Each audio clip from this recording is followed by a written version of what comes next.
वाकई सच है। लगातार 34 साल होने के आगे कई सरकारें आई, उन्होंने पल्ला झाड़ा और जब इलेक्शन आई तो उन्होंने इस मुद्दे को उछालना शुरू कर दिया। अफसोस की बात है, इन 34 सालों बाद अब हमें फिर सच बताने को हम मजबूर हो रहे हैं। जो सच है कि पिछले और देख रहे थे कि कहाँ सिख ज़्यादा तादाद में रहते हैं, और उसके बाद जो नरसंहार हुआ देश की राजधानी दिल्ली में, लगातार मौत का तांडव होता रहा। दिल्ली पुलिस जो थी वो मूक दर्शक बनी रही। अब जो एक बात सामने आ रही है, पहली बात ये सामने आई, दूसरी बात आई कि दिल्ली सिख गुरुद्वारा प्रबंधक कमेटी के जो प्रधान हैं उन्होंने एक सीडी जो है मीडिया के सामने पेश की। दिल्ली गुरुद्वारा कमेटी के जहां मेंबर, जो गुरुद्वारा कमेटी के मेंबर हैं वो, और जनरल सकत्तर मजिंदर सिंह सरसा और मंजीत सिंह जी के इसके बधाई के पात्र हैं कि जिन्होंने एक ये सीडी जो है ये दुनिया भर के पंजाबियों को दिखाई, और उससे अब ये हमें लगता है अब सरकार को कोई ढिल मुल रवैया नहीं अपनाना चाहिए। प्रधानमंत्री के पास सीबीआई है, क्योंकि इसका जो केस है वो सीबीआई में चल रहा है, गवाह भुगत गए हैं। गवाह भुगतने के बाद सारा जो मामला है होम मिनिस्ट्री को पता है, दिल्ली पुलिस को पता है, सीबीआई को पता है। अब इतना कुछ सच आने के सामने अगर अब भी जगदीश टैटलर को जेल की सलाखों में नहीं भेजा जाता तो ये एक बहुत बड़ा पाप होगा। जैसे अटल बिहारी वाजपेयी साहब ने कहा था कि ये 1984 का नरसंहार जो है देश के इतिहास में काले अक्षरों में लिखा जाएगा, ऐसे ही अब देखिए बीजेपी की सरकार है, हम उसमें उसके पार्टनर हैं। अगर अब भी सच की दीवार के सामने हम खड़े हैं और सच दिल्ली गुरुद्वारा कमेटी भी लेके आई है, दंगा पीड़ित राहत कमेटी 34 साल से धरने प्रदर्शन करके हैं दुनिया को और सरकारों को बता रहे हैं। देश की संसद के अंदर हरसिमरत कौर बादल, सुखदेव सिंह ढींढसा, प्रेम सिंह चंदू माजरा, उसको भी वो सच को पार्लियामेंट के अंदर बता रहे हैं। हमारी बहनें, हमारे भाई जो मर गए हैं, माताएं मर गई हैं, उनका भी जो उनके रिश्तेदार हैं यहाँ सड़कों पे हम 34 साल से मुजाहरे कर रहे हैं, हम पानी की बुछारें सहन कर रहे हैं। अगर अब भी नहीं होता तो ये एक बड़ी विडंबना होगी कि एक हिरन मारने वाला जेल की सलाखों में जा सकता है। हिंदुस्तान में जो कानून है उसमें कत्ल करने वाला, सबूत देने वाला, वो भी फांसी के फंदे पे चढ़ता है, वो भी जेल की सलाखों में जाता है। यहाँ तो सब कुछ दे दिया इनको, सब कुछ गवाह दे दिए, हर चीज़ इनकी कोर्ट में जो है सीबीआई के को दे दी। अब इससे ज़्यादा क्या होगा। जहाँ जगदीश टैटलर का हम नाम लेते हैं वहाँ सज्जन कुमार, वो सबसे बड़ा जो है, उससे बड़ा वो है, जगदीश टैटलर से भी बड़ा वो है सज्जन कुमार, जिसने लगातार इस पूरे बाहरी इलाके में जितना नरसंहार कराया, ट्रेनों में उतार के लोगों को मारा गया। जब इसको गिरफ्तार करने गए थे उस टाइम वीपी सिंह की सरकार थी।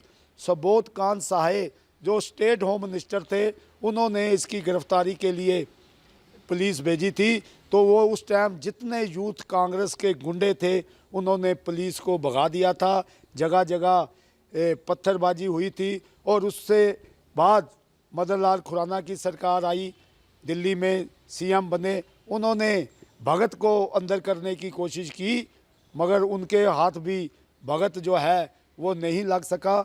आज हम दुखी हो के फिर इस सच की दीवार में आ रहे हैं कि सबूत होने के बावजूद भी ये लोग जेल की सलाखों में नहीं जा रहे। दूसरी मैं बात करूंगा दिल्ली से बाद कानपुर की। कानपुर में 127 लोग जो हैं वो मारे गए, नरसंहार हुआ। मगर इन 34 सालों में जो लोग जिन्होंने नरसंहार किया वो सामने नहीं आए थे।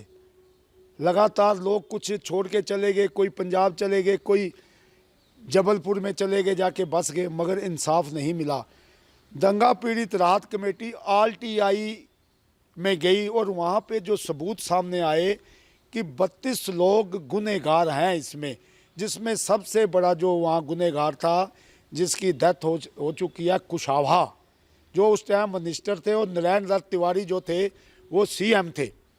और उसके बाद जो 127 लोगों को मारने वाले 32 लोगों का नाम आया, तो हमने दिल्ली सिख गुरुद्वारा प्रबंधक कमेटी के सहयोग से एक जनहित याचिका दंगा पीड़ित राहत कमेटी ने सुप्रीम कोर्ट में डाली।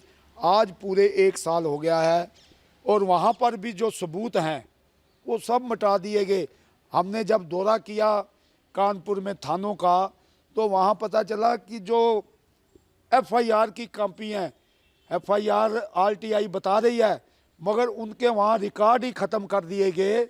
और ये देखो कितनी विडंबना है, जिस देश का की सेवा करने वाली पुलिस, और वो सबूत ही मिटा दिए। सबूत मिटाए किसने हैं, ये आज तक नहीं पता चल रहा।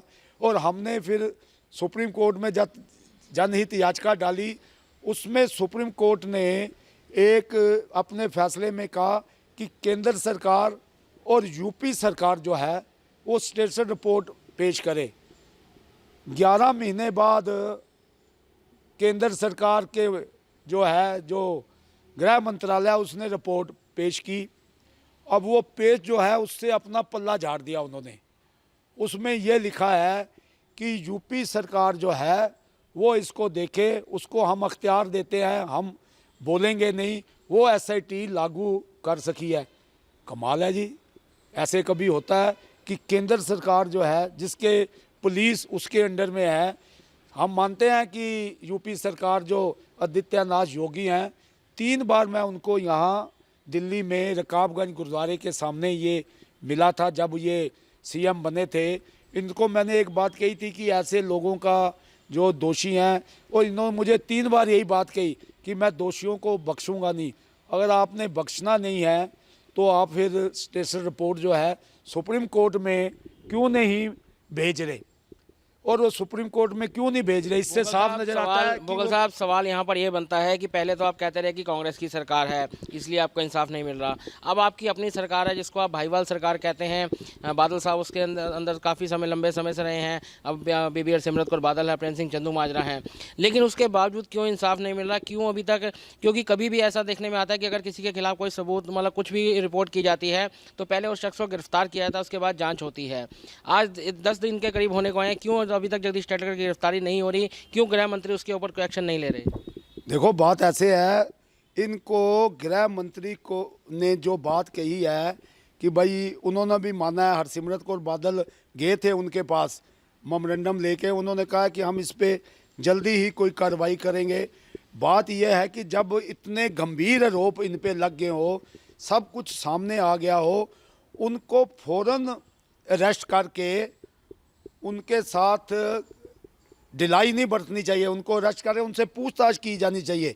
अब उनको खुला टाइम दे रही है ये गृह मंत्रालय, क्योंकि वो फिर सबूतों को मिटा सकता है, सबूतों को डरा धमका सकता है। क्योंकि आगे भी सज्जन कुमार और जगदीश टैटलर ने, इनके जो गवाह थे वो उन्होंने गवाही दी, उनको जान से मारने की धमकी दी, मगर उनकी सुरक्षा भी हटा ली गई। देखो विडंबना, देखो बीजेपी की सरकार हो, हम उसमें भाईवाल हों, और फिर उनकी सुरक्षा हटा ली गई हो। और ऐसे ही कानपुर में जब हमने किया, सुप्रीम कोर्ट में गए, हमारा भी पीछे से सुरक्षा हटा ली गई। ऐसा क्यों हो रहा है? इससे लोग जो हैं दुखी हैं कि बीजेपी की सरकार है। श्रोमणी अकाली दल को सख्त कदम उठाना होगा, क्योंकि ये जब तक दोषी जो हैं सज्जन कुमार, जगदीश टैटलर और छुट भैया जो है वो जेल की सलाखों में नहीं जाएंगे, बीजेपी के ऊपर एक ये बहुत बड़ा प्रश्न चिन्ह लग जाएगा। रही इंसाफ की, अब इंसाफ कब मिलेगा हमें? अब देखिए मोदी जी की सरकार है, जो सीबीआई है वो मोदी जी के अंडर आती है। अब ऐसी कौन सी बात है जो उनको तंग कर रही है? जगदीश टैटलर को क्यों नहीं अंदर करते? इससे क्या माना जाए कि मोदी सरकार की नीयत में भी खोट है क्या? बिल्कुल जी, ये तो साफ है, कोई ना कोई दाल में काला है। मैं उसको खोट नहीं कहूँगा, मतलब दाल में कुछ काला है। अब देखिए योगी, क्योंकि लगातार लोग जो है अभी तक कहते हैं, कई लोग बोल के ये भी इसके लिए कई लगातार आवाज़ उठाते आए हैं कि 1984 के अंदर सिर्फ जो कांग्रेस का हाथ नहीं था, आरएसएस के बड़े नेता भी कई हैं उसके अंदर शामिल थे। देखिए बात ऐसे है, वो मुझे पता नहीं है कि आरएसएस का हाथ है या नहीं है। हमें जब से हमने ये लड़ाई लड़ी है वो कांग्रेस का ही हाथ था, मगर अब ये 34 साल के बाद हम फिर कहें जी कि जी उसमें ये भी थे, वो दूसरी अगर इंक्वायरी होनी है ना तो फिर पूरी हो। नहीं तो नहीं, यही नहीं, इसी बात का हाँ। लगता है कि बीजेपी सरकार को डर है कि अगर इंक्वायरी होती है, जगदीश शेट्टर सामने आते हैं, गिरफ्तार होते हैं, तो कई जो बीजेपी के नेता वो भी इसमें फंस सकते हैं। देखिए बात ऐसे है, जिस जगह में मैं रहता हूँ वो भोगल का इलाका है, आश्रम का इलाका है। वहाँ पर जिन लोगों ने हमें मारा वो आरटीआई में जाएं, सामने आ जाएंगे जिनके केस चले, और जो बिल्कुल गवाह कुछ ऐसे कांग्रेसी नेता थे वहाँ भोगल में जिन्होंने उनकी उस गवाही में गवाही दी, उन्होंने बाद में उनके फैसले करवा दिए गए उन कांग्रेसी नेताओं ने। मैं उनको नेता भी नहीं कहूँगा, जो वो उस टाइम कांग्रेसी लोग थे जो कांग्रेस के साथ थे, उन्होंने वहाँ का वो पता चल जाएगा कि कौन लोग थे। जब सारी इंक्वायरी होनी है तो ये भी इंक्वायरी होनी चाहिए कि कौन कौन दलों के लोग उसमें शामिल थे। ये बिल्कुल आपने सही कहा। मैं ये बात एक और स्पष्ट करना चाहता हूँ, जैसे दिल्ली में बात नहीं बन रही 84 के नरसंहार के दोषियों को अंदर करने की, ऐसे ही कानपुर में यही हाल हो रहा है। स्टेटस रिपोर्ट जो है 1 साल होने को आ गया, यूपी सरकार को रिपोर्ट नहीं दे रही, उसमें भी कोई दाल में काला है। क्यों नहीं योगी साहब जो हैं मुख्यमंत्री हैं वो रिपोर्ट सुप्रीम कोर्ट को क्यों नहीं पेश कर रहे? इसमें लगता है कि कुछ ना कुछ दाल में काला है। मुझे एक बात अब ये समझ में आती है कि इंसाफ, हम इंसाफ की बात करते हैं, हमें इंसाफ मिलेगा कब? मुझे इस बात की समझ कब मिलेगा? अब हमारी सरकार बीजेपी की है, 34 साल होने को आगे, अब इतना बड़ा सबूत जो है सीडी दे दी।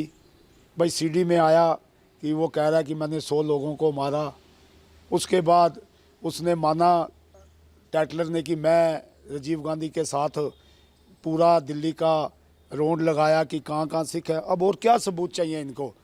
क्या सबूत चाहिए? ये हमें समझ नहीं आ रहा। देखिए सच्चाई की जीत होती है। आज जो सच की दीवार के सामने खड़े हैं हम, और ये इंसाफ का वो पलड़ा है जिसमें देश की जो हमारी सरकार है, देश का जो विधान है, देश की जो जहाँ से हमें फैसले मिलते हैं, कोर्ट हैं, वहाँ भी ये लगा होता है सच, कि हम जो बोलेंगे सच बोलेंगे, हम जिसको इंसाफ देंगे हम सही देंगे। मगर हमें इंसाफ क्यों नहीं मिला? हमें इंसाफ मिलना चाहिए था।